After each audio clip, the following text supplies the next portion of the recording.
I'm Johnny Merritt, the host of Shifting the Law. I am so excited today to have a man that I have known for over 40 years. Essentially, he's been a boss of mine, a mentor, a hero of mine for 40 years. And he's my second favorite Hance. I think Beryl Hance was actually my favorite, Kent's mom. But Kent is a great friend. He's a father of Ron and Susan. He's a storyteller, a great storyteller. He was a great attorney, is a great attorney. He was a business law professor everybody wanted to take at Texas Tech as a younger man. He was a state senator, U.S. congressman. He was the chairman of the Railroad Commission. And for those of you who may not know, that's the primary regulatory authority in the state of Texas for oil and gas. He was chancellor of Texas Tech University. And my friend, Kent Hance. And Kent, thank you so much for joining us here on Shifting the Law. Glad to be here, Johnny. Good to see you.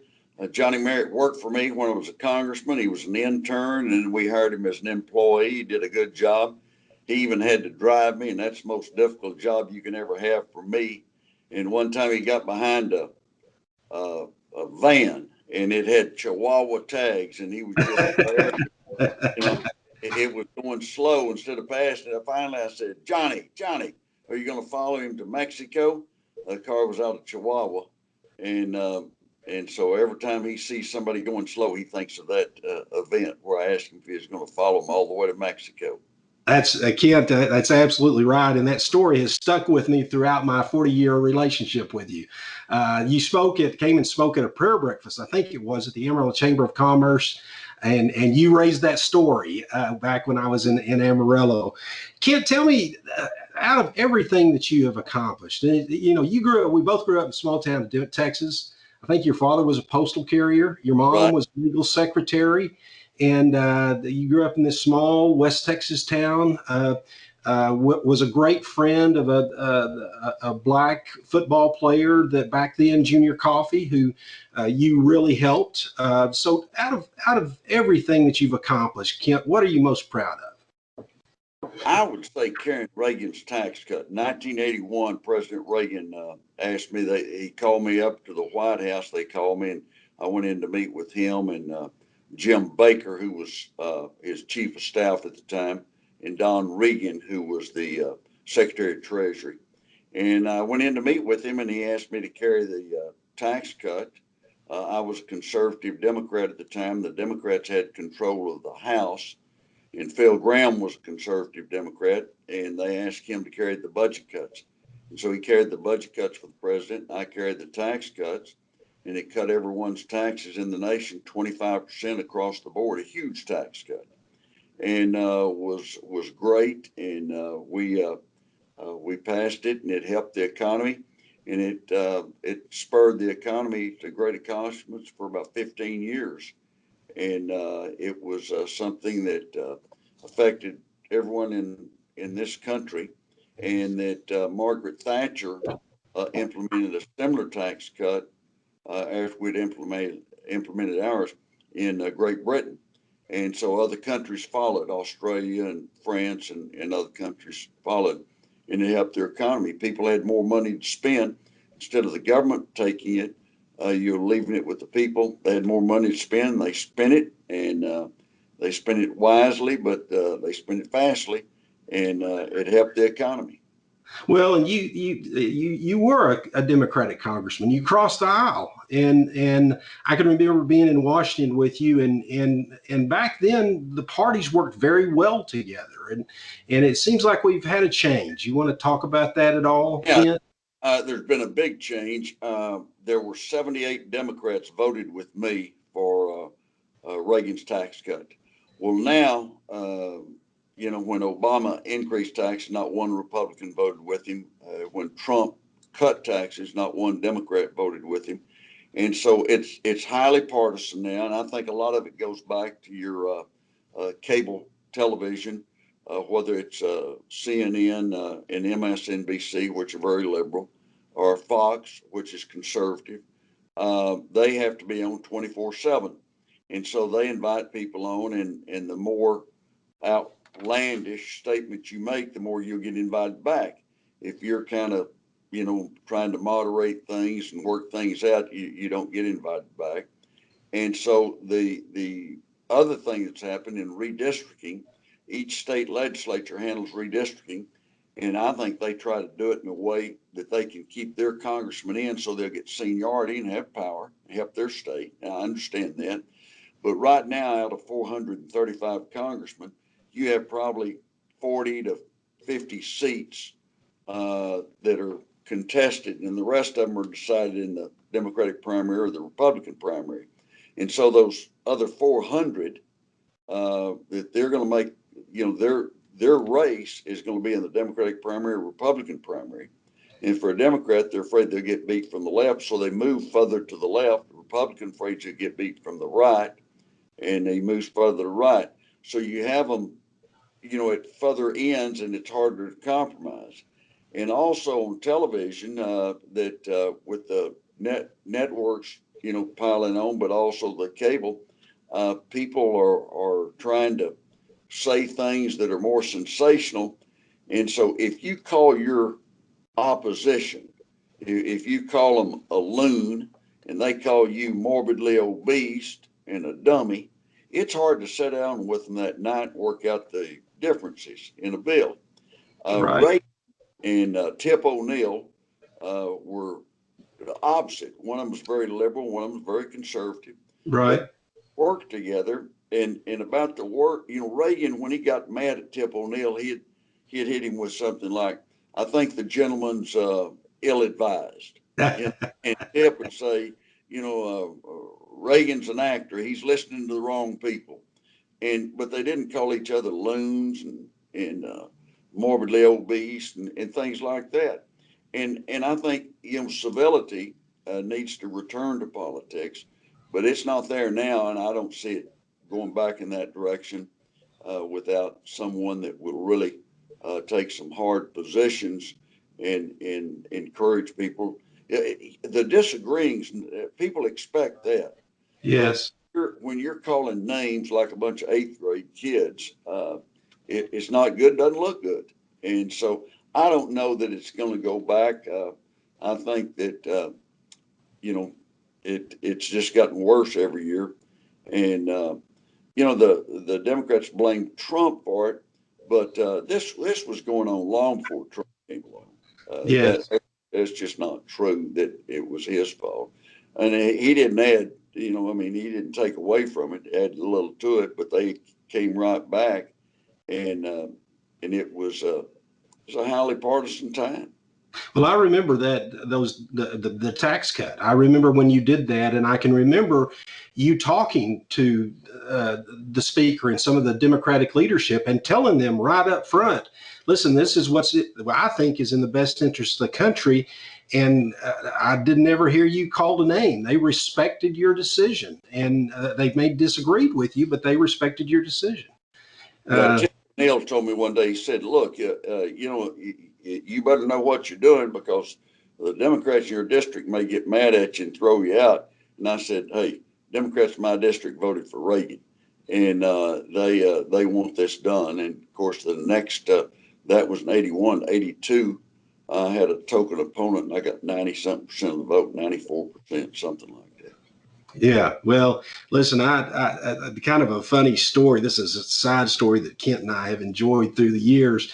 I got to either bring him lunch or go to lunch with Kent a lot while I was in Washington, D.C. And I can remember we walked out of his office one day and we had a receptionist and secretary by the name of Ramona. And the Congressman Hance, told Ramona as we were walking out that he had a busy afternoon and she needed to be careful about having any type of anything that she just needed to keep his afternoon clear. And we walked back and she said, Congressman, the president called, but I told him you were too busy to talk to him this afternoon. She told his assistant he's going to be busy. Could y'all call back tomorrow? And I said, oh my God, don't do that, Ramona. Well, let me tell you, it was exciting to work for the congressman that was more important than the president of the United States. Kent, let me tell you that. Well, to her, that was her job, and she took it literally. And I always tell people you need to be able to make some adjustments as you go along. That's right. That's right. Talk to me about leadership, Kent. Tell me again, you've had a lot of leadership positions, a lot of success, uh, but you made it. You made it yourself. Talk to me about what's important in leadership. What are those things that you look for? Well, I think the first thing, if you're going to be a leader, you got to believe in what you're doing. If you're trying to sell something that you've got doubts about, it'll come through, and people sense that. And so you got to believe in what you're doing. So don't get out there and try to push something unless you believe in it. And so I think that's very important. It's also important for parents to keep your kids involved and give them an opportunity.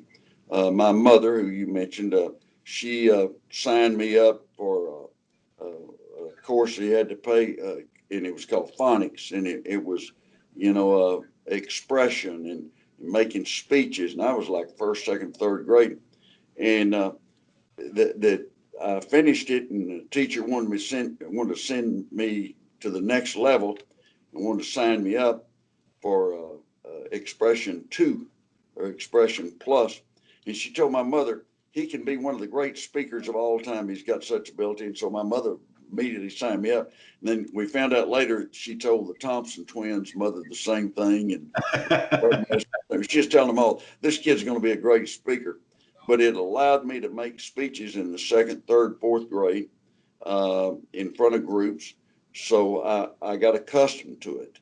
And I think, you're going to give some talent. Some people will almost be a natural leader, but I think you can help your child with that and give them encouragement and let them know that you believe that they can do certain things. I think that's important. Well, and in speaking, Kent, I said you're a storyteller. I think you're one of the best storytellers ever. I remember going to, I think it was a commencement address at Texas Tech, in the basketball auditorium with probably thousands of people there, and frankly, your speech was a series of stories. Talk to me about what you think about talking about when you're talking to a group. Well, I always think about, a story that I can tell them that relates to what they're doing. Like at graduation, I would tell them some things about, always being on time, trying to make sure that that if you had a job from 9 to 5, you got there at 8:30 or 8:45, and you finished up when you finished everything. It might be 5:30, and that you have to that little extra. And I think a lot of people don't realize to do well, you have to do details. Take care of details. A lot Right. of people don't do that, and I think it hurts them. But anytime that you can tell a story that relates to something, it certainly is easier to understand and it makes sense. Well, and I love that, and I've seen that. I've seen you move crowds, and through your stories. Whether you're talking about, you had stories about your own family that you would talk about. You would talk about. I remember one story when you were talking about a clerk at United checking you out, and then you wanted to make sure that the audience understood what you meant by checking you out. Well, that was it was on Valentine's, and I went to United to get some flowers for my wife. And if you wait till later in the day, they're cheaper. And of course, they get picked over a little, but I went up, and the clerk was checking me out. They're taking my money. Wasn't checking me out like, hey, buddy, what's going on? I love She that. didn't say, let me talk to you later. But she'd been crying, and I said, "Are you okay?" And she said, "Not really." And I said, "What's wrong?" And she said, "Heath Ledger died." And I, who? She said, "Heath Ledger." And I said, did he work here? Well, he was a movie star that OD'd. And I asked her, did he work here? And she just looked at me like, are you really alive in this world or what? It's a wonder I didn't say, did he work in produce or over in meat? Poultry. And so I always say that, you try to stay on top of what's going on, but I didn't know who Heath Ledger was. Well, I'm with you. I love that story, and there's so many of them. We could stay. I wish you could just tell stories, but you're such a Well, good storyteller. I'm starting a podcast on March 22nd, and it's Kent Hance, the best storyteller in Texas, and Good. it's a lot of my stories. And I'll tell you one real fast. Uh, I had a guy that I served with in the state senate named Senator Schwartz, Babe Schwartz from Galveston, and we were good friends. We didn't vote the same. I mean, he represented the liberal labor union area, and I represented the conservative area, but we were friends. And he tells the story about that when he was 27, he got a letter, an anonymous letter, and he was in the district attorney's office, and it just said, "Dear Mr. Schwartz, I'm going to kill you." So he went running down to the sheriff's office. He told the sheriff, showed it to him, and he said, "Look, I need a gun. Get me a gun." And the sheriff said, "You don't need a gun. You'll just shoot somebody." And he said, "Look at that letter." He said, "That guy's just trying to scare you."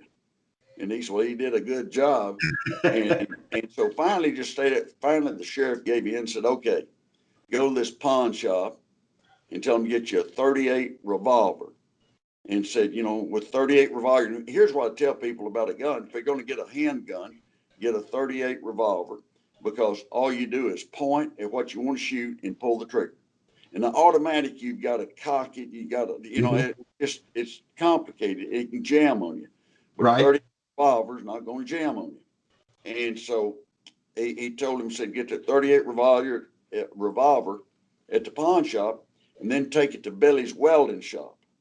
And when you take it down there, get them to file the gun side off. And he said, "The gun side?" He said, "It's like a little BB. It's the end of the barrel, and it's what you line up, shoot it with, have them file it off real smooth." And Schwartz said, "Well, Sheriff, why would I do that?" And the sheriff said, "That way, when they take it away from you and stick it up your rear, it won't hurt so bad." I love your stories, Kent. And then he said to the sheriff, "Sheriff, are you telling me I don't need a gun?" And he said, "Hell yeah, I'm telling you don't need a gun." That's great, Kent. That's great. Thank you for sharing. I can't wait to listen to your podcast. That'll be great. It'll be good. I think you'll enjoy it. And it talks a lot about different things I've done, and talks about serving in Washington and being chancellor, which was a great job. And other than the tax cut, I'd say that was my favorite job. But Well, it was different. It was different than anything I'd ever done before. well, talk about that for just a second. Tell us what you're proud about for what you did for my Red Raiders. Well, in 2006, the board that offered me the job, and I turned it down. Then they came back later and offered it to me, and I took it.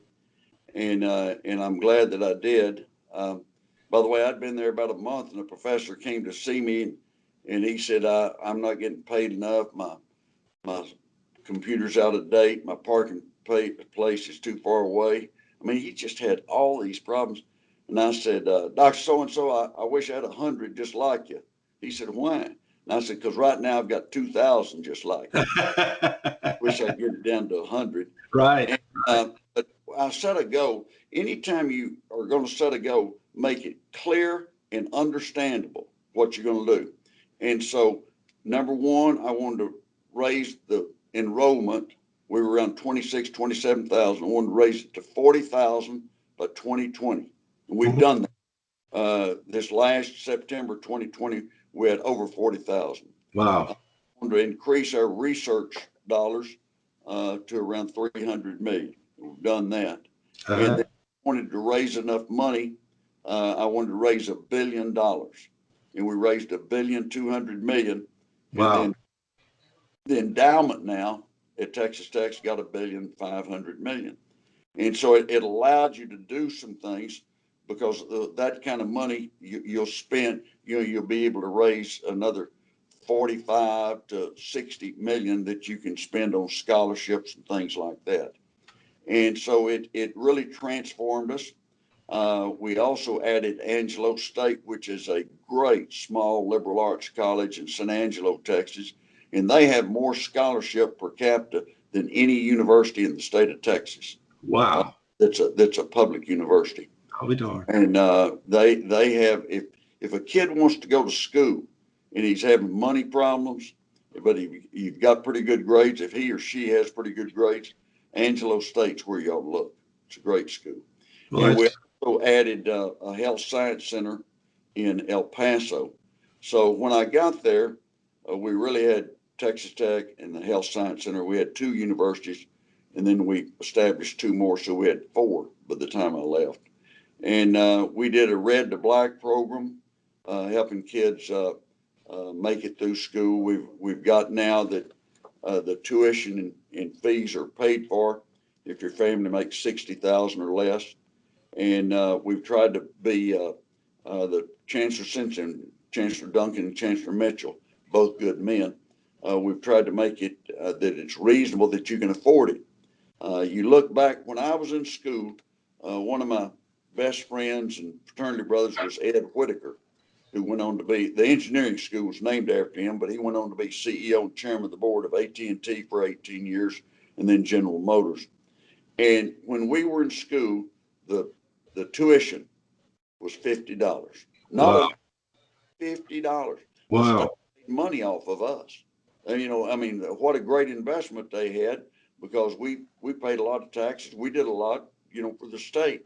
Right. And I want the kids that, no one in my family had graduated from college, and I wanted everyone to be able to have that chance. And even though it's $10,000 now for tuition fees for a year, that's still pretty cheap.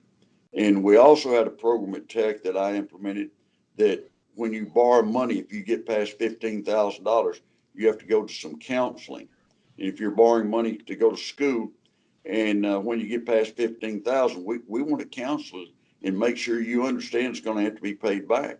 Right. There was a Wall Street Journal article talked about student debt, and there was a girl that had gone to a private school, a church school in Texas, and she had borrowed $140,000, and she was elementary education. She can't ever pay that back. I Right. mean, Right. just, it won't work. And Right. she got bad advice. She shouldn't have gone to a private school, church school, and had to borrow that kind of money.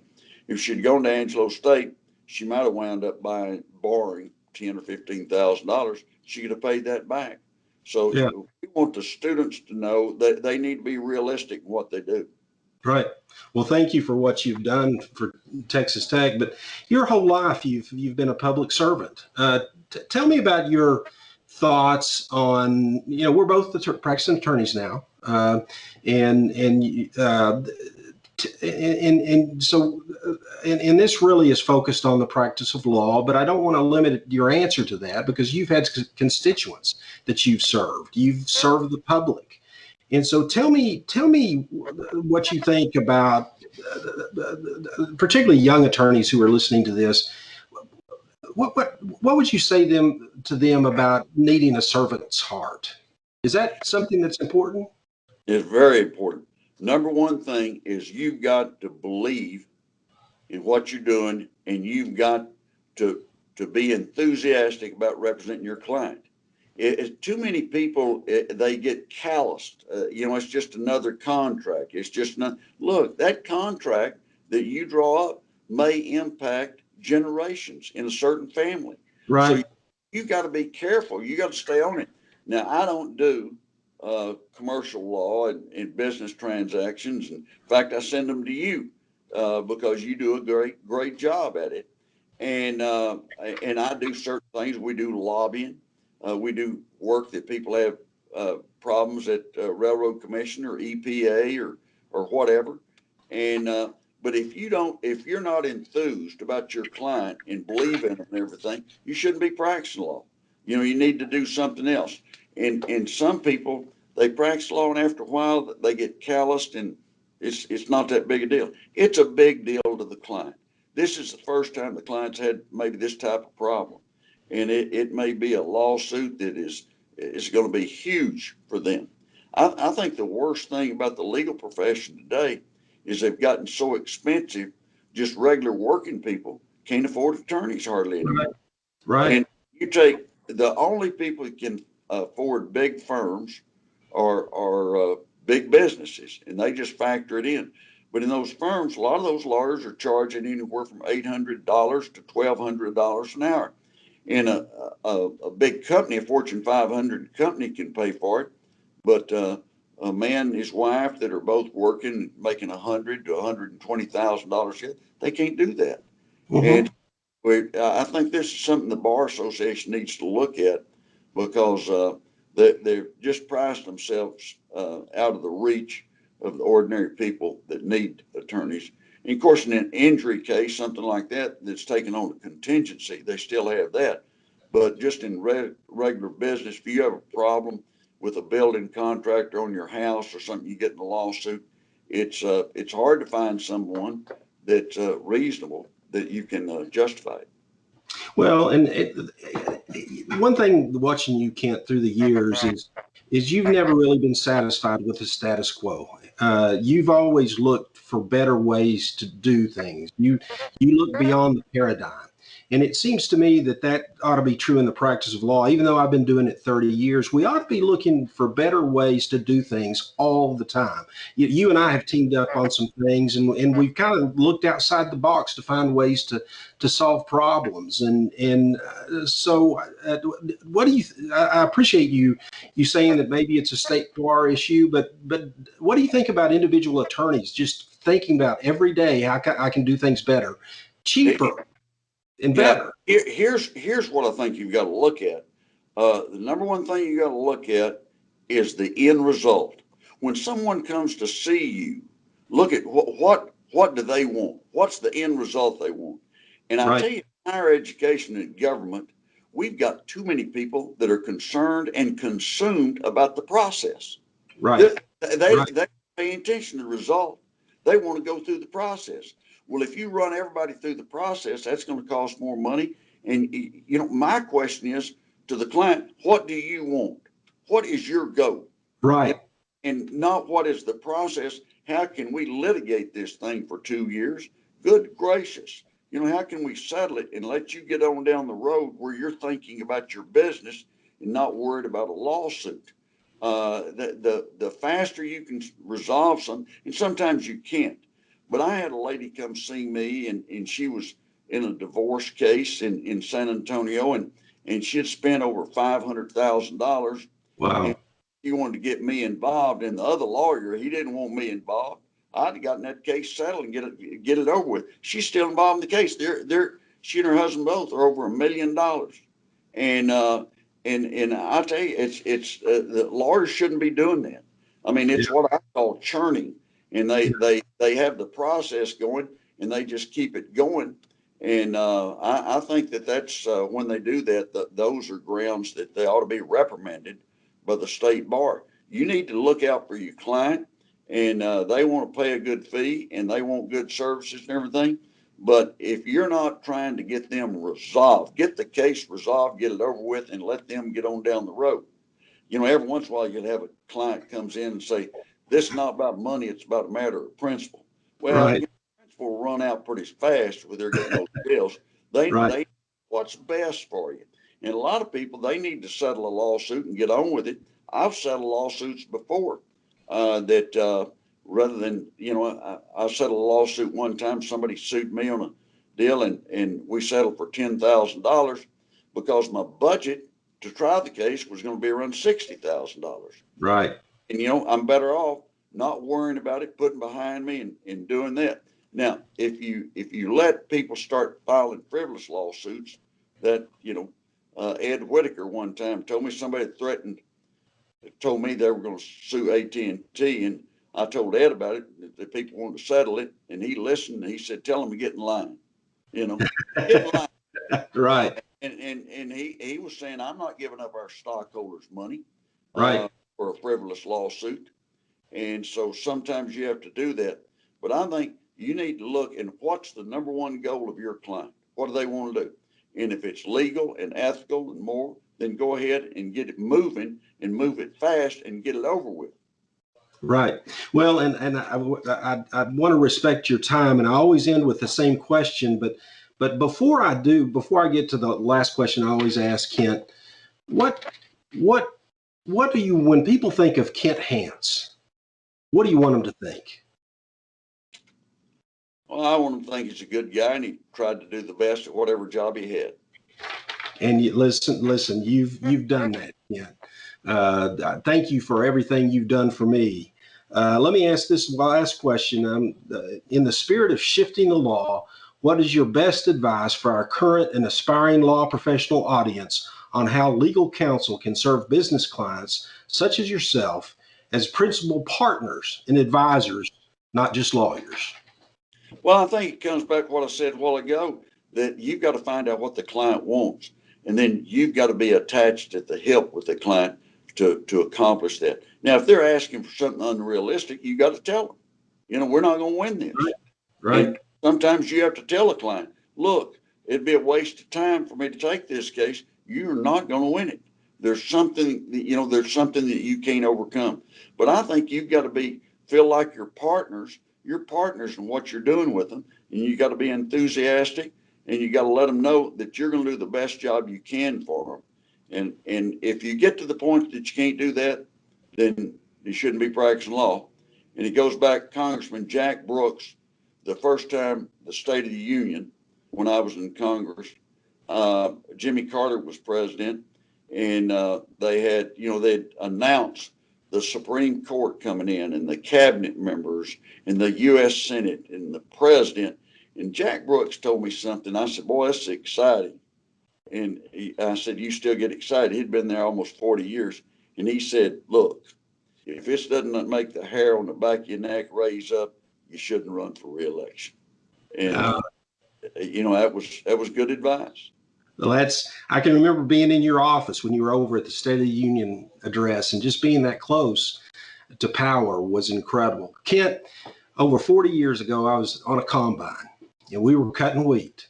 And I turned on KDHN radio in Dimmitt, Texas, and they told me that Congressman Kent Hance was going to be in Dimmitt for a town hall meeting. And I had an English class in college where we had to write a letter of application and resume. And I could write it to anybody. So I wrote it to the famous guy I knew from Dimmitt, Kent Hance, and sent it. And so I on that combine, I radioed my dad, got on the two-way and said, I'm going to town for lunch. And so I shut down the combine. We didn't typically shut down the combine, Kent. And I went to lunch, went to a town hall meeting where Kent Hance was, and you hired me during that town hall meeting. Thank you for that, Kent, because I'm a lawyer, and I have had great success because you have mentored me now for over 40 years. And so I was glad to do it. I saw a lot. I've been lucky in that I think I can spot things in people. There are 10 people that are now college presidents or chancellors that I hired at Texas Tech. 10. Wow. That's a lot. And I'll tell you one other. Chris Beard was the guy that I started mentoring in 2001. Wow. And I kept telling him he'll be a Hall of Fame coach someday. And what a great career he's having, and is a great basketball coach and a good person. Well, Kent, on behalf of Texas and on behalf of myself and my family, thank you for everything you've done. And hey, thanks for spending this time with us this afternoon. It's been a real joy for me. Thank you. And tell them, don't forget, there's going to be a Kent Hance, the best storyteller in Texas podcast coming out, and they need to watch that as well. Okay, I'll tell them. Right. Thank you. Bye-bye.